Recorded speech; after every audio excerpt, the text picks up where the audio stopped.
fanboys and fangirls, it looks like Verizon's 5G network is set to be unlike their predecessor thanks to the implementation of C-band. I'm going to talk to you the significance of C-band being implemented to the 5G network and what that could mean not just for Verizon, but for your future carrier, whoever you use. Also on today's episode, we have some information that Apple is going to put lossless audio streaming support built right into the AirPod Pro 2s. And even though that is a huge game changer in terms of audio quality wirelessly, do not expect that to match the sound quality. I'll explain. And lastly, Samsung, if you haven't heard by now, have made a huge commitment to software. And I gotta tell you, Google, you ought to be ashamed. All of that on today's episode, so let's not waste any time because apparently T-Mobile's layer cake is starting to stack up. Well, guess what? I got more layers than an ogre. So let's get this roll going on. Technoid starts next.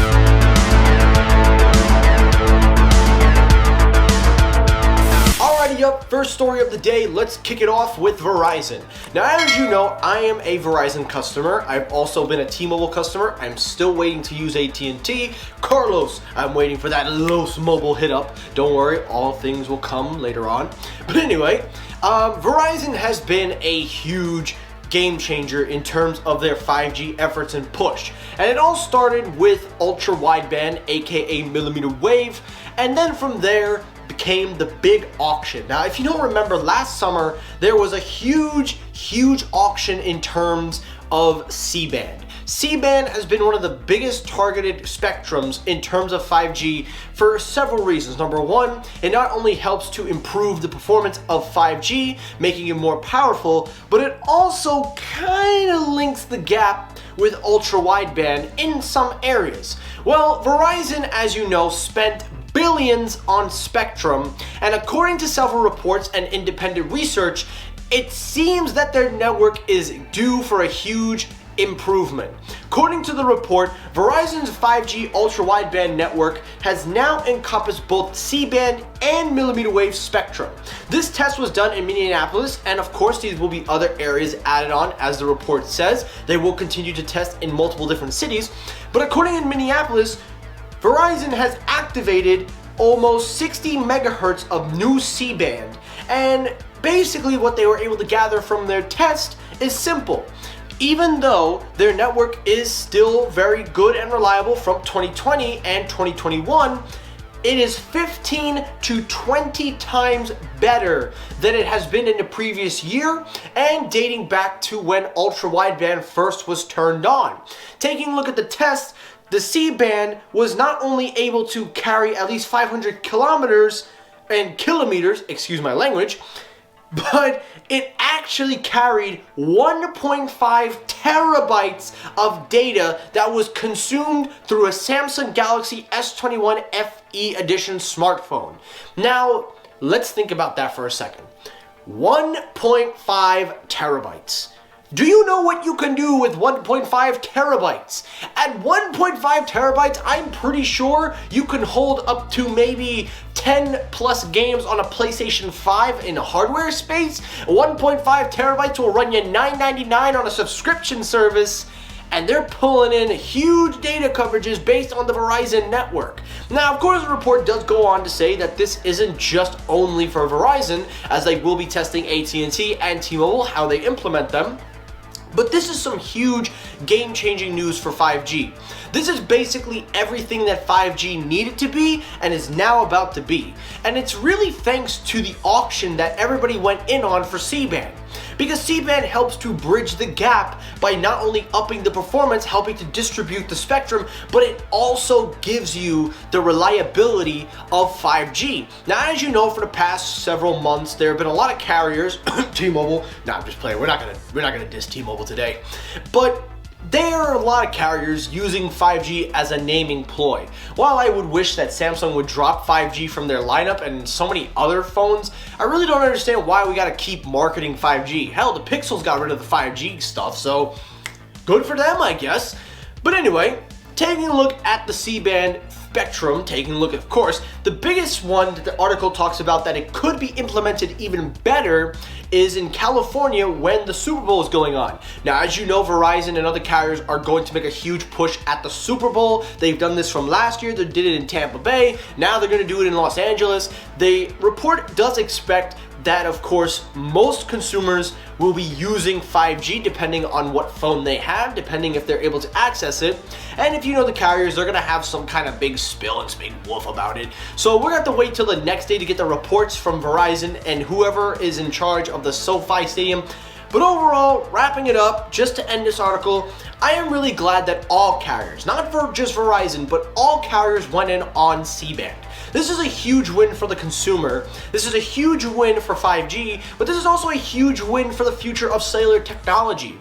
Now that we have 5G implemented and is being spread across the board, not only to rural America, but to the average suburbs and other areas, we are now able to use the technology and grow it and advance it into newer devices the way that we saw fit 2 years ago.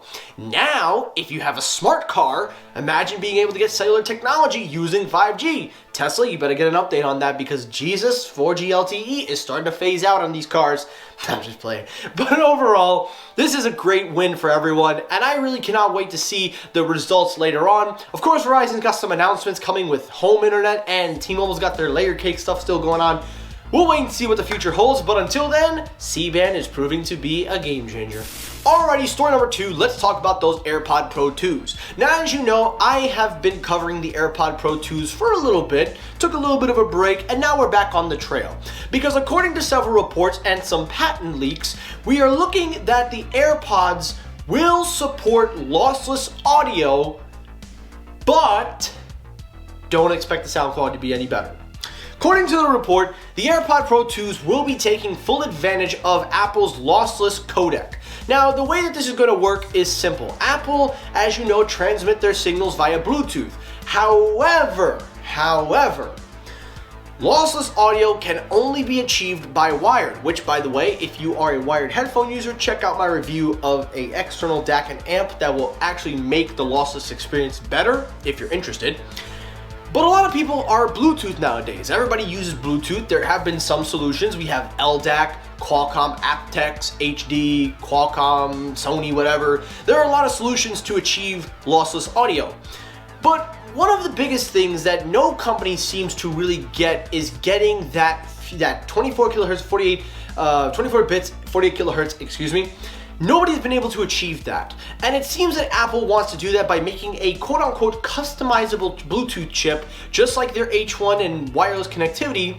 This chip will not only be able to read the ALAC codec that is embedded in their lossless files, but it will be able to stream them at the maximum 24 bits at 48 kilohertz.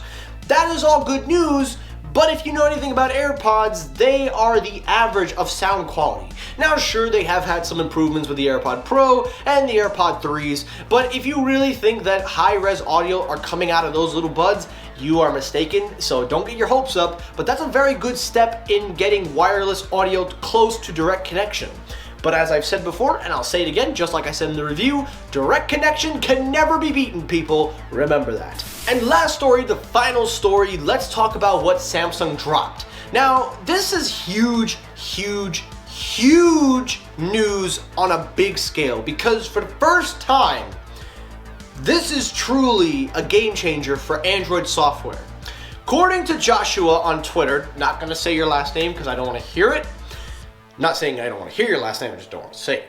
But anyway, according to Joshua, there have been some huge software commitments made by Samsung for their upcoming S22, S21, Z Flip 3, Z Fold 3, and Tab 8 series.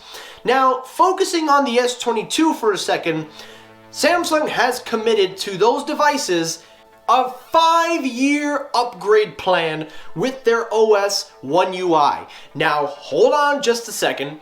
Before you say anything, before you say, oh, it's just gonna be 4 years and then security patches, no, you heard that correct. It is 5 OS upgrades. Not 1, not 2, not 3, not 4, not 5, not 6, not 7. Okay, not that much. Yes, 5 OS upgrades. it is going to be a huge shift because for the first time, an Android company is taking the initiative to not only match Apple, but they're taking the initiative to give long-term value for devices. And I gotta tell you, this is not a good look for Google. Because first of all, Google, you own Android. You give the updates to the competitors, but you have in-house proprietary to release your updates for as long as you want, especially with the tenure chip. But the thing that shocks me the most is that it's not just for the S22, the S21, the Fold, and the Flip. That's incredible. That means if you bought a Fold 3 and a Flip 3, you can keep that thing for 5 years. And I'm pretty sure that's how long you'll probably keep it. So I gotta be honest, this is a huge game changer because Samsung taking the initiative to do this makes it even bigger, but it also makes it special because this is exactly what you need to do if you want to be toe-to-toe with Apple. Now, of course, Apple is 7 years and they're slowly approaching 8 years. That's incredible that we finally have a legitimate Android manufacturer taking an initiative to give you 5 OS upgrades, and then of course the security patches will carry you on.